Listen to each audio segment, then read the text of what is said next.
Je vais juste réorienter un tout petit peu l'OIF, a assuré Louise Mushikiwabo lors de son premier discours après sa désignation en qualité de secrétaire général de la francophonie. Sa nomination à l'issue du 17e sommet de l'OIF à Erevan n'a pas été une surprise. La Rwandaise a bénéficié du soutien de la quasi-totalité des pays membres de l'organisation.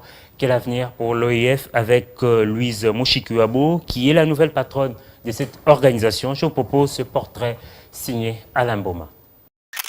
Voici celle qui présidera à la destinée de l'Organisation internationale de la francophonie. Louise Mushikiwabo a été désignée à l'issue du 17e sommet de la francophonie à Erevan, en Arménie. Natif de Kigali, c'est en 1984 qu'elle décroche son diplôme en anglais à l'université de Butare au Rwanda. 6 ans après, elle prend la destination des États-Unis, échappant ainsi au génocide de 1994. Elle décide de rentrer au pays de Mille Collines en 2008 et est nommée d'abord ministre de l'Information, puis celle des Affaires étrangères en 2009. En mai 2018, ce proche de Paul Kagame va annoncer sa candidature au secrétariat général de la francophonie. Une candidature qui a été très contestée, le Rwanda ayant abandonné l'enseignement en français en faveur de l'anglais en 2010.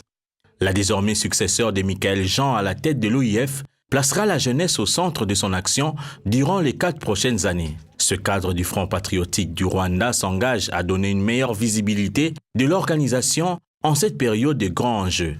Pour se hisser à la tête de la francophonie, Louise Mushikiwabo a bénéficié du soutien de la France, de l'Union africaine et du Canada. Avec cette nomination, l'Afrique a repris la tête de cette organisation.